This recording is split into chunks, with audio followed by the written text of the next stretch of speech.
Okay, perfect. Well, so first of all, thank you very much. Thank you very much, Yuyao, for accepting doing this talk. She is a third-year PhD student at the Barcelona Supercomputing Center and also a student at the Polytechnic University of Catalonia. And she is a member of the Sonar group as part of the computer science department here at BSc. And her research focuses on high-performance computing, parallel computing, and sparse matrix computation. And today, she's going to present part of her PhD work, BerryBees, breadth-first search by Bit-Tensor-Cores. So the floor is yours. Let's get started.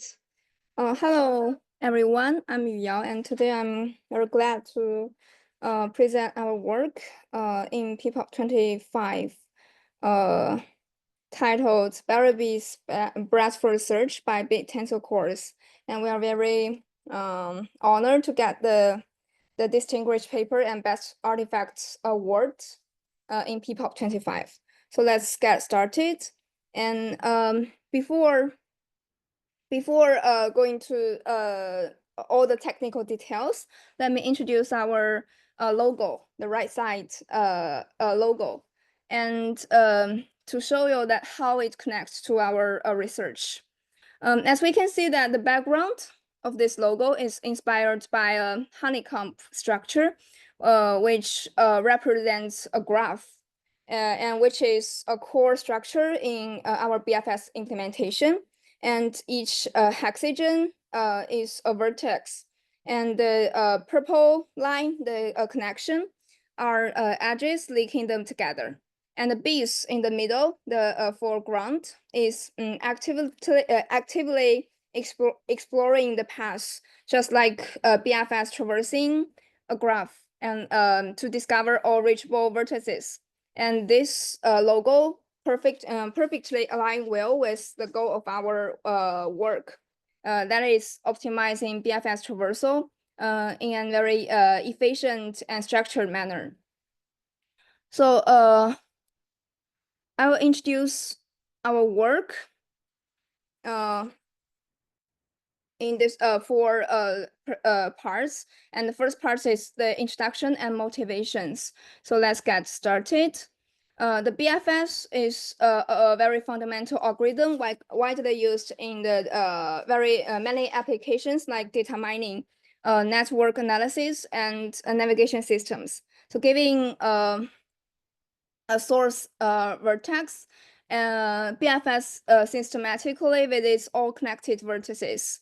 And one way to accelerate BFS is algebraic BFS, which formulates the graph as an adjacency sparse matrix, and where the as we can see before in this small example, the non-zeros in this graph represents the connection between two vertices, and the number of rows or columns in this of these matrices is the number of vertices in this graph. And the BFS traversal is a series of sparse matrix vector multiplications. And to optimize the BFS traversal, the direction optimized BFS accelerates BFS by dynamically switches between two key operations. The first one is the row-based SpMV, and the second one is column-based SpMSpV, which is sparse matrix sparse vector multiplications. And let me show you the whole process of BFS traversal. And firstly, it's the BFS traversal begin with a source vertex 0, and the matrix, the adjacency matrix A is multiplied by the vector x1 with a single non-zero, which represents the source vertex 0, and using the CSR SpMSpV method, and produce a vector y1. which contains two non-zeros, and in the next and these two non-zeros is actually the next set for this in the first iteration. And in the second iteration, the vector y1 is served as x2. And as we can see that because the x2 is also very sparse, so the CSC, SPM, SPV also implemented here and get the y2 vector with 5 non-zeros. And because the first non-zero has also been visited, so we have here we just figure it out. And in the third iteration, in the third iteration, the vector y3 and because the now we can see that in x3 there are 4 non-zeros is quite dense. So here we just implement the CSR SpMV, which in which that the sparse matrix A is stored in the row the CSR format, and get y3, and then we after removing all visited elements, and it only retains 1 non-zero in y3, and then it serves as x4 to get the y4, and here the CSC, SPM, SPV is employed again to get the y4, and with no new vertices to visit, the BFS traversal is complete. So that's the whole process of BFS traversal. And the second part is about the tensor cores. The tensor core units are specialized hardware components designed by NVIDIA to accelerate dense matrix multiplication.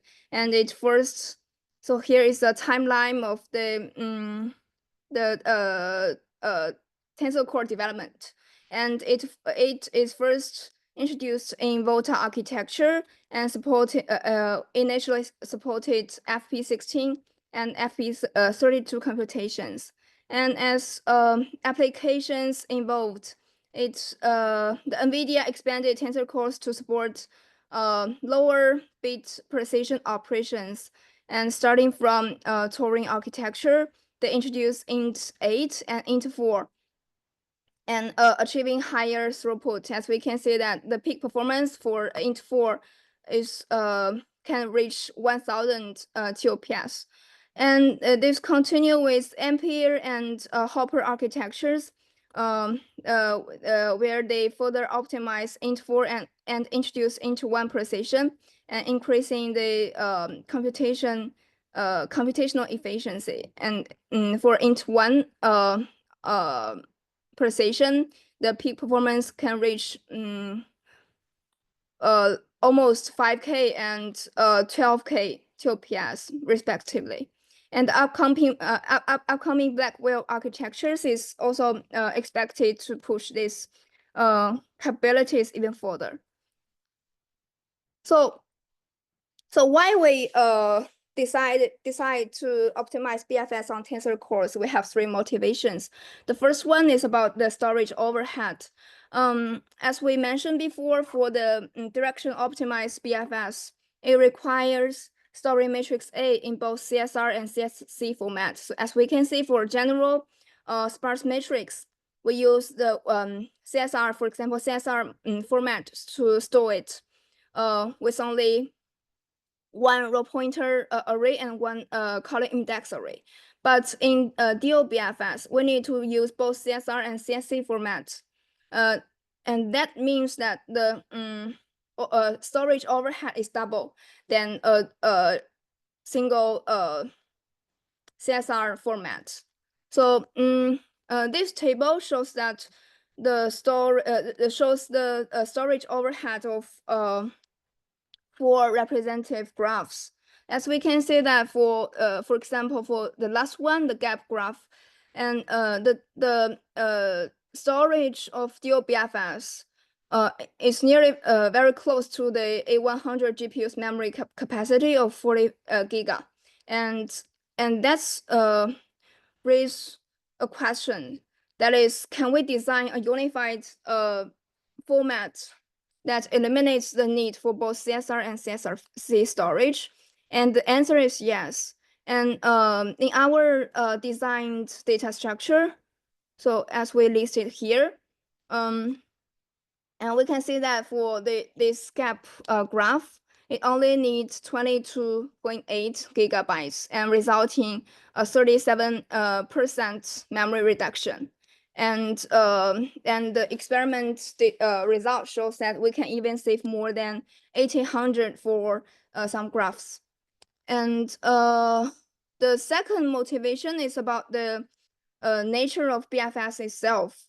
BFS only needs to track whether a vertex is visited or not. So meaning that it can be represented with just binary values. That means that 1 represents connected and 0 means not connected. And but so we can see that in this figure, this example figures, when we use CSR format to store this matrix, we use the 19 int to store it. While when we use the bitmap to represent it, it only needs 8 bits to store it. However, when how to bitmap all the graphs with all kind of sparsity patterns. So some existing work has explored bitmap-based graph storage. For example, the bit block CSR, and which partially reduce the storage requirement by compressing adjacent matrices. However, this approach introduce excessive zero padding, especially for some irregular graphs, and leading to inefficiencies. So and the second motivation is about the Tensor Core units accelerations. Tensor Core units are specially designed for germ, but further widely used in all kinds of applications. For example, the stencil acceleration, FFT accelerations, and some sparse matrix computations like SpM and SpMV, or and other linear algebra solvers like AMGT.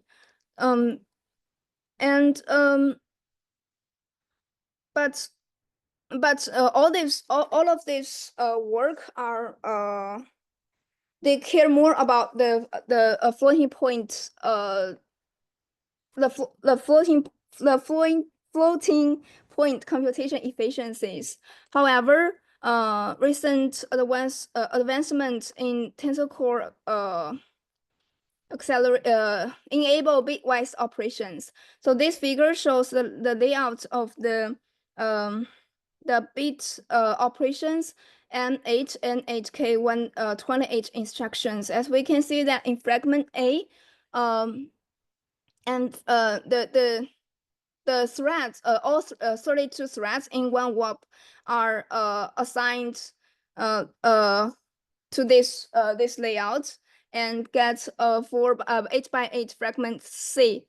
And but how to represent, how to map a sparse matrix into to align well with the layout of this bitmap instructions becomes a challenge.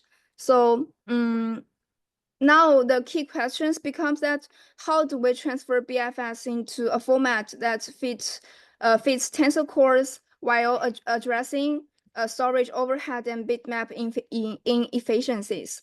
So next part is our BerryBees implementation, including the designed unified data structure and our algorithms including the SpMV and SpMSpV algorithms and our web level algorithm. So firstly, I will introduce our BRS format for both SpMV and SpMSpV kernels. Instead of storing all the full matrix, BRS divides the matrix vertically into multiple slices. So the slice here, S here means the slice. We divide the adjacent matrix into multiple vertical slices, and we can find that in these slides there are some empty rows, and we further compress the slides and only store the non-empty row segments. And after that, we pack several slides into a set to align with the tensor core layout. And in this example, assuming that the slide size is 4, so the matrix A, the 16 by 16 matrix A is stored in 4 slides and then further packed into 2 sets. And the R means row, and it means that for each set, our data structure use row major storage to optimize the access patterns. And more importantly, B means binarized, which means that we encode the matrix using bitmaps. As we can see that we use one 8-bit unsigned chart to store one row of the set, and besides, the row indices is also stored in the row major. And on top of that, we create a set pointer to store the offset of the slice length, which means the number of rows in this in the set. And as we can see that in this way, we only need 41 integer plus 8 bits to represent a matrix, while it calls 80 integer in CSRO CSV format. And building on our BRS data structure, we introduce our optimized SpMV and SpMSpV algorithms. In our algorithm, the slice sets serve as the fundamental computation units, and in our implementation, both X and Y vectors are stored as bit masks, and allowing efficient bitwise operations. So as we can see that the figure, these two figures are examples of our high-level SpMV and SpMSpV algorithms. In SpMV algorithm, which is actually a push strategy with bypassing, the SpMV kernel follows a set-based push strategy, computing all slice sets in parallel. And to avoid redundant computations, we introduce a bypassing method. And it means that if a slice set corresponding the X segment is 0, we mark it as inactive and completely skip it. So as we can see that in the left figure, slice S1 is bypassed because that the corresponding X segment is 0. So meaning that only 3 slices in this example should be computed. And in the SpMSpV algorithm, which means that for sparse frontiers, we follow a set-based pool strategy and computing only the relevant slice sets based on the indices of X. As shown in the right figure, only S1 in orange is accessed and computed. And in burst kernels, the multiplication of the slice and X is executed within one single warp on Tensor Core Units. And as the blue box shows in the figure, and this kernel is is exactly how we structure BFS execution at the web level to fully leverage Tensor Core operations. So the next I will introduce our web level algorithms, which contains 5 key steps. Step A and Step B is building fragment X and A and fragment X respectively, and Step C is to is a bitwise germ on Tensor Core units, and Step D is figure out some elements, and Step E is writing the results back to the global. And sorry, in Step A, we begin by loading the bitmap representation of the slice into the fragment A register. Here we take M4 and 4K16 MMA instructions as an example. And that means that fragment A must follow a 4x16 layout to conform the Tensor Core requirements. And the thread mapping with frag A is structured as follows. The first one is every 8 consecutive row segments are grouped to form a frag A, and each row within frag A contains 2 8-bit segments. So as we can see that, based on the layout of different threads, the slides in the left are mapped into a 4x16 tensor frag A.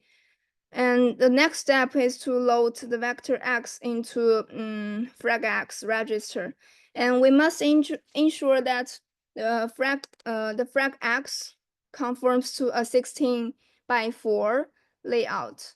And to achieve this, we use the row indices, the left array in this example. And each row index requires 2 rounds of data loading. Use bitmap bitwise operations. And in this example, when the threads 0, T0, T2, 4, and 6 are active, frag X1 and frag X3 are loaded by X and 1111000 and X and 0001111 to extract the corresponding first and last 4-bit portions in X. And similarly, when the threads 1, 3, 5, and 7 are active, they perform the same operation to load the frag X2 and frag X4. So and the step with frag A and frag X now are all fully loaded. We are ready to execute the matrix multiplication operations in step C. And in this step, the MMA instruction is applied 4 times because we have 4 different frag X, and each operation corresponds to a different frag X. And the web level collaboration here ensures that all 8 threads efficiently perform the computation in parallel and producing a 4x4 matrix stored in frag wise. And however, here we only specific elements of frag Y are relevant for loading the frontier. So we extract the valid outputs while discarding unnecessary computations. And over 2 iterations, all 8 threads contribute to collecting 8 necessary elements for generating the output mask. And then goes to step 4. And in step 4, we filter out non-accessible vertices. And to achieve this, we generate a template results here.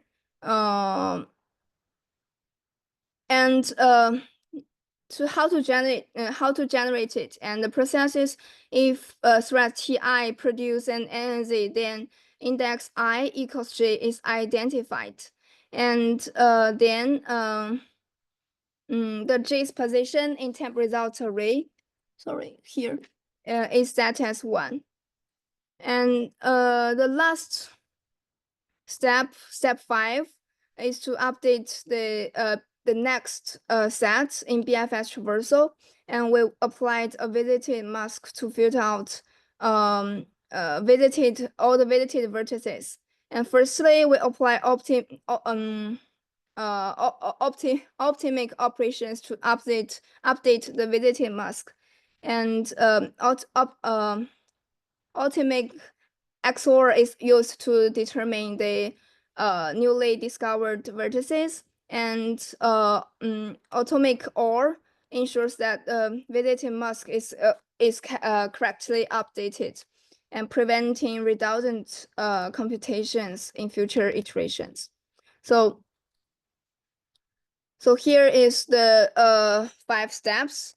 And in the real scenario where the MMA M8 and 8K128 instruction is used in our implementation, firstly, the 32 threads within a WAP are divided into 8 groups, and each row in flag A contains 16 8-bit sections.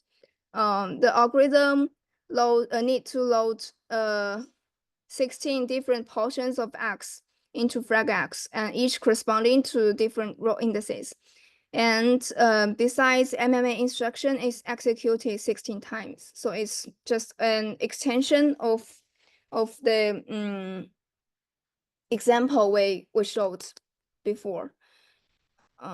And last one, and Y and visited mask and NZY are all updated using the atomic operations. And the third part is the performance evaluation. We evaluate our algorithm and other 5 algorithms on 1 Intel CPU and 3 NVIDIA GPUs, A100, RTX 4090, and H100 GPU. And as for the tested method, the GAP is a very classic CPU implementation, and other 5 are all GPU implementations. And so you can see that our benchmark contains both graph framework and single BFS kernels, and also the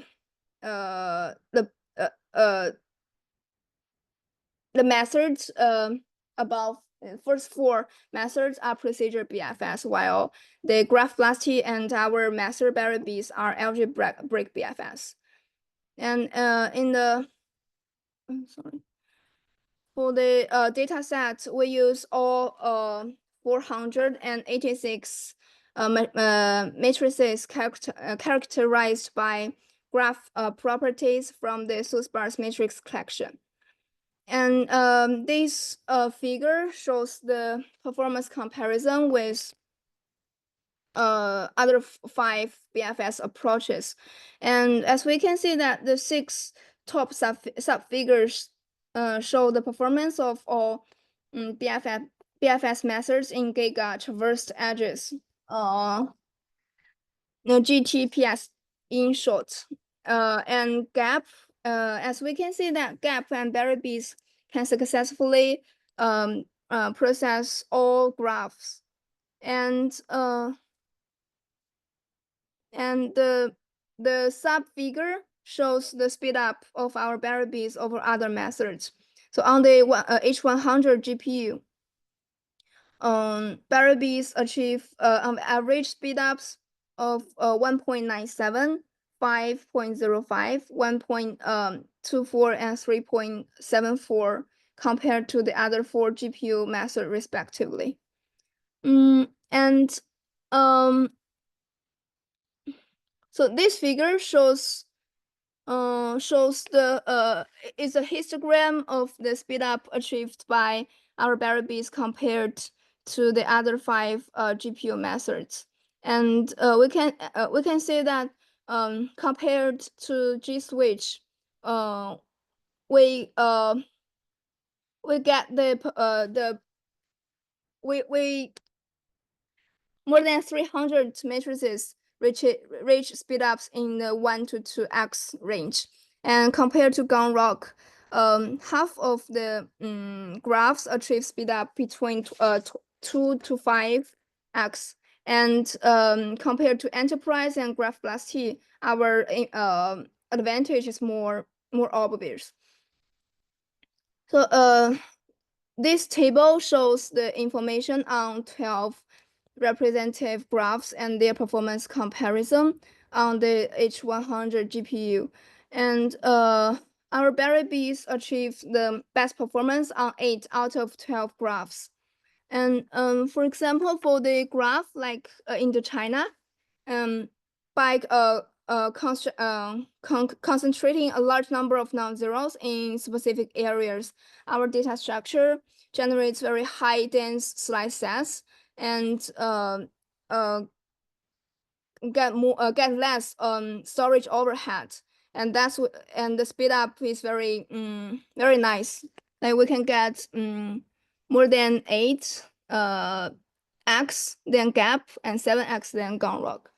And however, for some graphs like Wikipedia, and our format requires extensive zero padding, so the performance is worse than GSWITCH. And the last 5 graphs are very classic graphs in the Gap benchmark suite, and we compare them with the Gap method and achieve an average of more than 10 giga TPS, which is 2.49 faster than Gap. And it also highlights the effectiveness of BerryBees in efficiently managing and processing large-scale graph structures. So this figure shows the evaluation of the memory overhead of our BRS format, and the red line, the blue line is the single CSR format, and the red line represents the CSR plus CSA formats, which is required by general dual BFS methods. So as we can see that the average the space cost across all graphs is only 53% of that of the CSR plus CSA format. And the best memory efficiency we achieved is observed for the graph PDB, where our format only use 2.57 megabytes, which is can get more than 85% memory saving compared to the CSR format. And so this figure also explains why we choose this slice size of 8 in our experiment. This is because 242 graphs achieve the lowest space cost with a slice size of 8, while 68 graphs achieve optimal memory overhead with a slice size of 16. So that's why we choose the slice size of 8 in our evaluation. And we also compare the processing overhead with the CSR to CSC operations. And for matrices with fewer than 1 million non-zeros, our format conversion is lower than CSR to CSC transportation due to the merge. We use a lot of merge primitive used to combine and compress the row segments. However, when the matrix size is larger than 1 million non-zeros, and our pre-processing becomes comparable to CSR to CSC transportation. So on average, BRS conversion takes 2.6 x longer than CSR to CSC, which we think is acceptable. And the last, we also compare the performance of batch BFS with other methods. The batch BFS is remember that we mentioned that for a general BFS we start the traversal from a single source, but in batch BFS the traversal is started from multiple groups of source vertices and enabling parallel execution of multiple BFS operations. And algebraically, it is represented as a sparse matrix A multiplied a sparse matrix B, where the column of when n multiply when the B is very tall and narrow because the K is much smaller than n. And in our experiment, BerryBees achieve geometric mean speedup of more than 3x, 4x, 2x, and 9x with other 5 GPU methods. And to conclude, we firstly develop a memory efficient data structure that incorporates a bitmaps approach for both SpMV and SpMSpV method. And secondly, we propose optimized SpMV and SpMSpV implementations that exploit the capacity of Bit-Tensor Cores. And we also show significant performance speedups over state-of-the-art BFS methods and achieve much memory saving on 3 NVIDIA GPUs. And that's all of my representation. Thank you. Any other question? Any questions?